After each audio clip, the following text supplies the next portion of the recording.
for the trainees all over the world joining us in this YouTube-based urology revision course.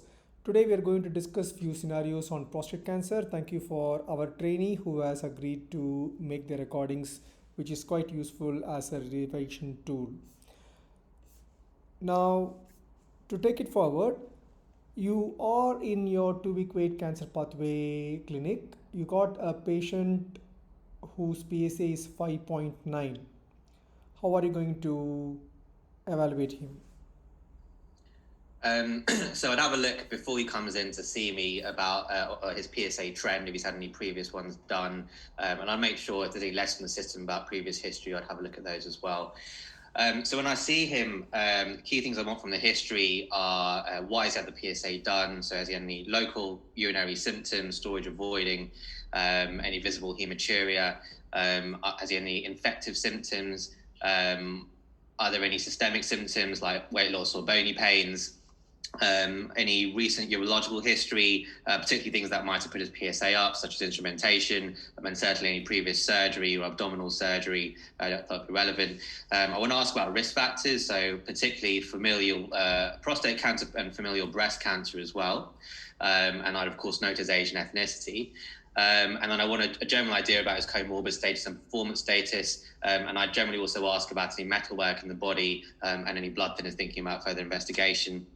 And then when I examine him, I'll have with a chaperone, I'd have a general look for cachexia. I'd examine him for a palpable bladder, any loin tenderness, examine his genitalia, any phimosis, have a look for any leg swelling, and then I would examine do a DRE to examine his prostate to look for size and consistency.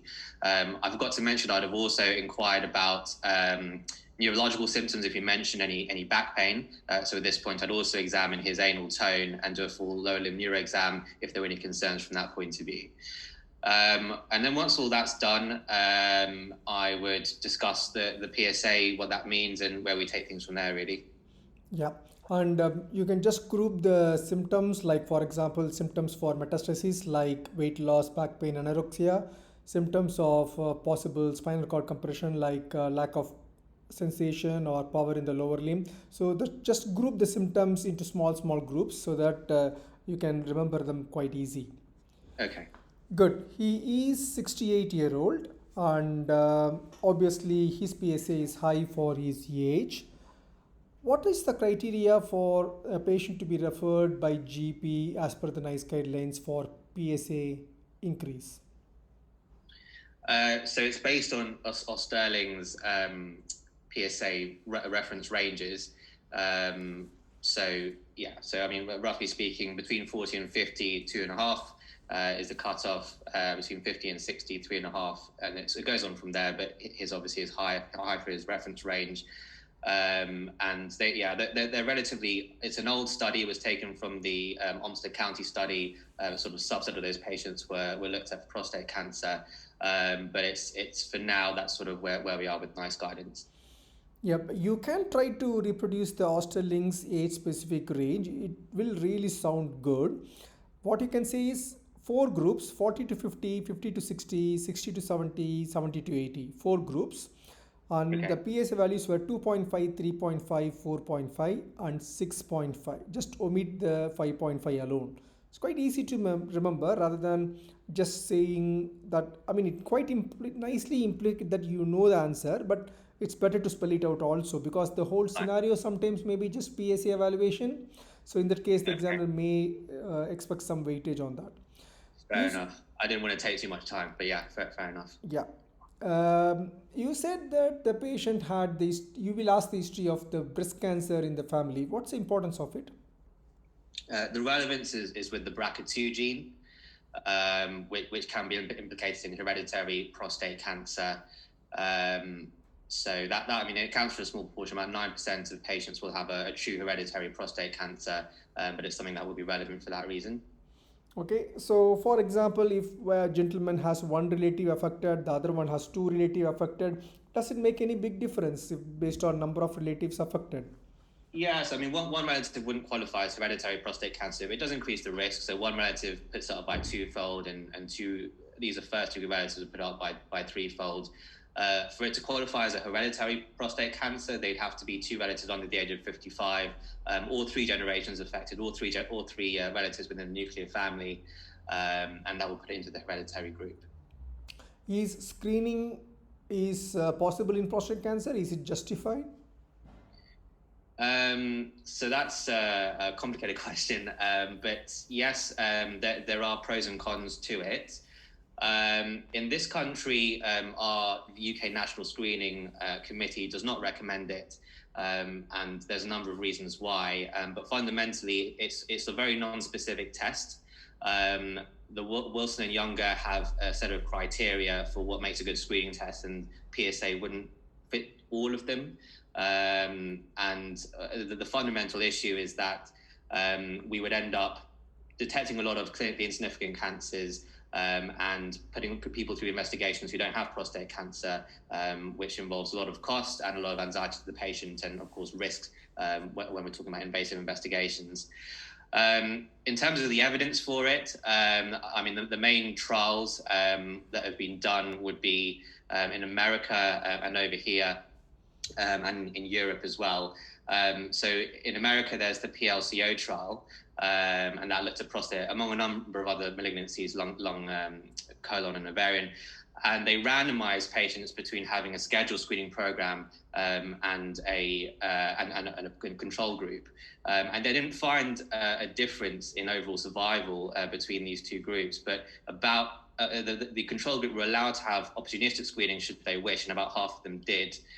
So that does make those results more difficult to interpret, and a more accurate way to interpret them would be to compare opportunistic screening versus scheduled screening, and there's no difference between that. In the European studies, that would be the ERSBC group, and that's kind of an ongoing study. They've published it at multiple different timeframes. I think the most recent one was 2019. That was their 16-year study. And what they found initially actually was that it does reduce cancer-specific mortality by about 20%.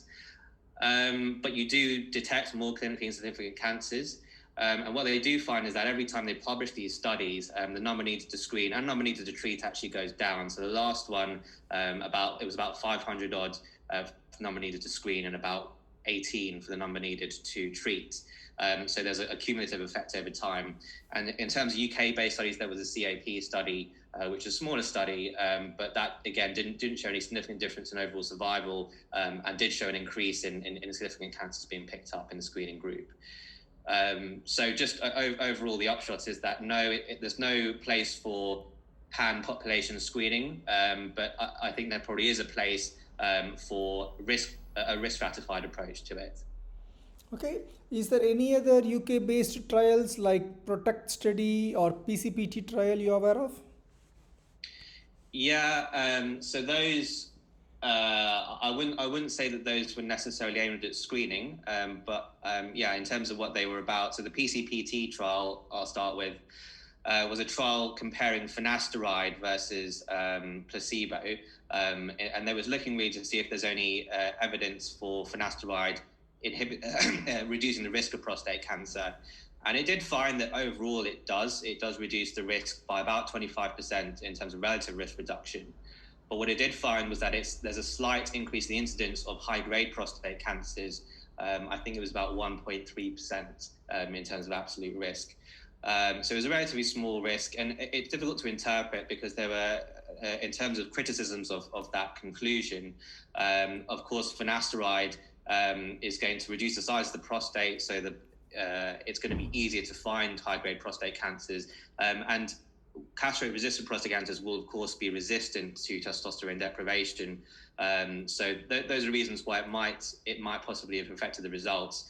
So there's no conclusive evidence, I would say, that finasteride increases the risk of high-grade prostate cancer. And I think the REDUCE study probably has very similar results with dutasteride, and I'd probably say the same thing about that. And you mentioned the PROTECT study as well. So the PROTECT study was looking at active treatment versus active monitoring, which was similar to active surveillance, but not quite as stringent in terms of our current protocols.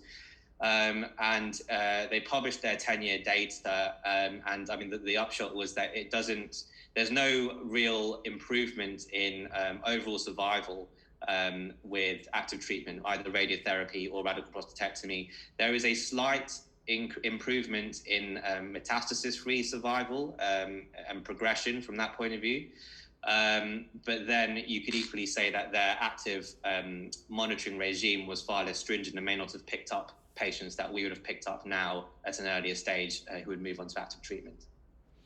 What do you know about this prostate cancer risk management program?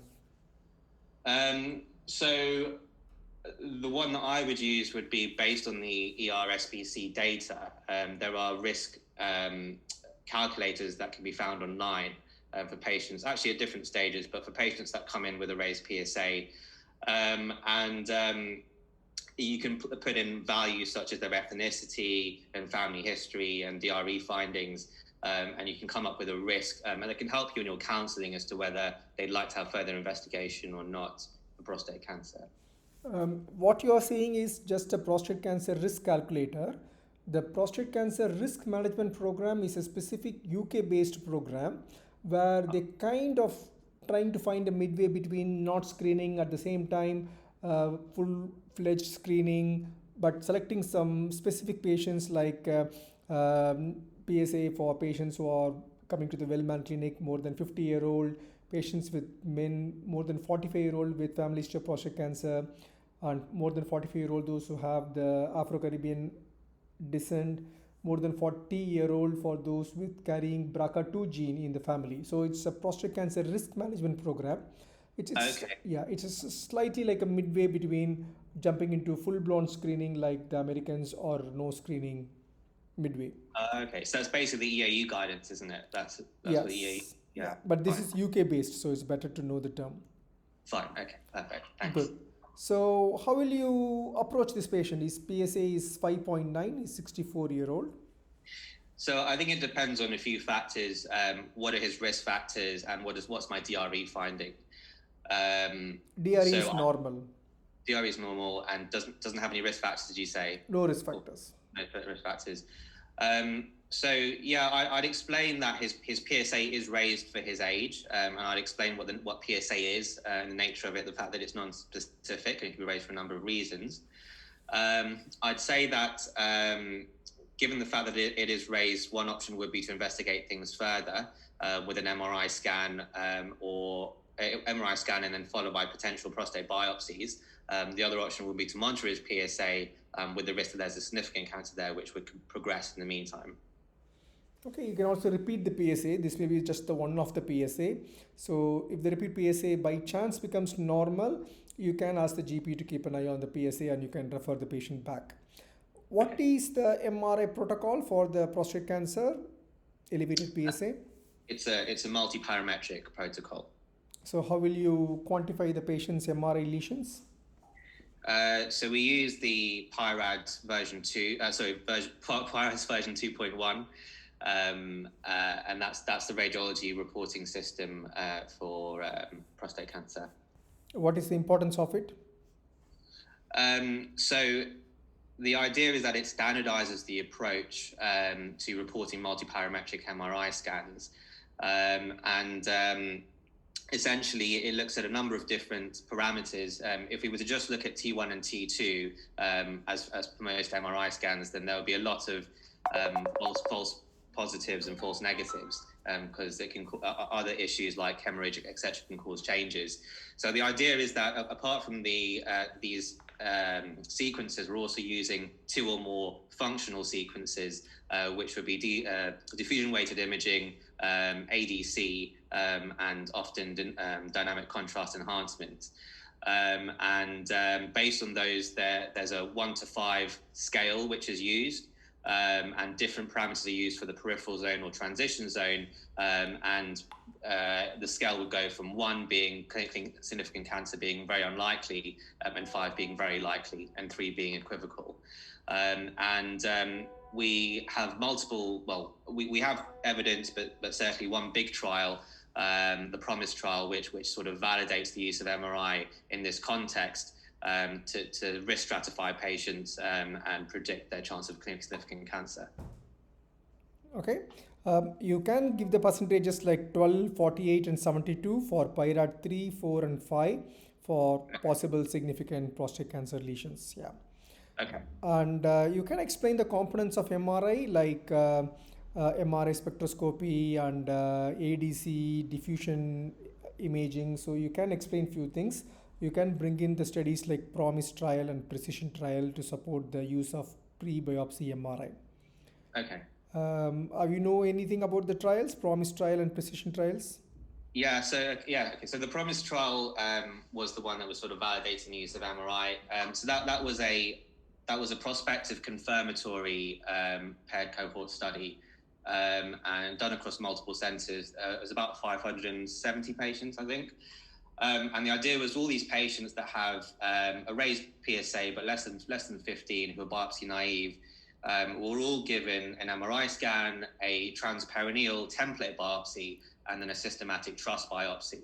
And the idea was that the transperineal template would serve as the reference point, as a sort of gold standard, and then we could assess the sensitivity and various factors with the MRI scan, using that as reference points, as well as the truss biopsy to compare that to transperineal. And overall, I mean, with the previously sort of standardized approach of using systematic truss biopsies, we know that using their primary definition of 4+3 Gleason score as being clinically significant, truss biopsy was only about 50% sensitive for picking up significant cancers. Whereas the MRI scans were far better, so the sensitivity was about 93%, the negative predictive value was about 89%. So they found that in conclusion that if they used MRI as a sort of screening tool to decide on biopsies, they'd have avoided unnecessary biopsies in about a quarter of patients, and they'd have increased the detection rate of significant cancers and reduced the insignificant cancer detection rate by about 5%. So they would advocate its use, and it's kind of reflected in the NICE guidance. The NICE guidance talks about Likert scores, but I guess it's transferable, and we would say, but at scores of 1 and 2, potentially we could avoid biopsy, but we count them in those situations. But 3 and above, we would say are positive, and they would go for a biopsy.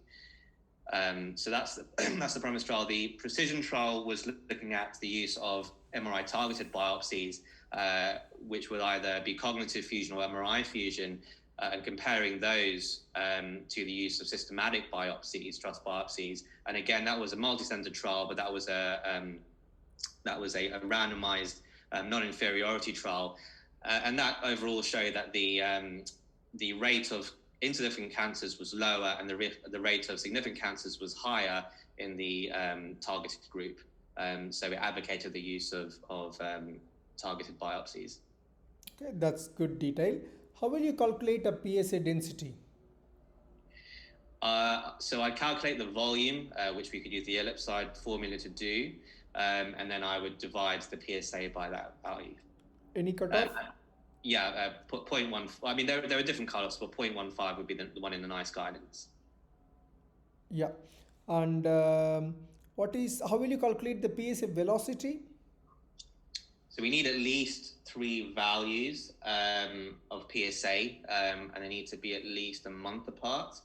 And you're looking at, if you have 3 values, the third value minus the second value divided by time, the second value minus the first value divided by time, and then an average of the 2, and that's your PSA velocity. Yeah, that's definition-wise correct, but for practical purposes, you can say that there are various PSA velocity calculators online. So if you put PSA velocity calculator in any browser and search for it, that's a quite quick method in the clinical setting. Okay. What is the significance of finding high-grade PIN or ASAP in a prostate biopsy? So they're both slightly different. They're both technically premalignant lesions. However, with high-grade PIN, the risk of finding significant cancer with a single biopsy showing high-grade PIN is relatively low. If you've got multiple cores, then the risk is higher. So the guidance would be that I believe the EAU guidance would be that if we find more than two cores of high-grade PIM, then they should have a further biopsy. The time frame isn't specified. With ASAP, the risk is higher. So there's a much clearer correlation there of about 40% in terms of finding cancer in those patients. So they should all be biopsied. Again, if they find only ASAP in their first biopsies, again, the time frame isn't really specified in the guidance. How will you risk stratify the patient post prostate biopsy? So the histology itself will be graded into a group according to the ISUP grade group system. So that's from 1 to 5. Briefly, so one is Gleason 3+3, 2 is 3+4, 3 is 4+3, 4 is 4+4, and 5 is Gleason 9 or Gleason 10. So with those Gleason grade groups, the most current way of then stratifying patients overall will be with the Cambridge prognostic group system, which again is from 1 to 5, and that will use your ISUP grade group as well as your PSA and your T staging from your initial staging, and that will then put them into a prognostic group from 1 to 5 and will help plan your management.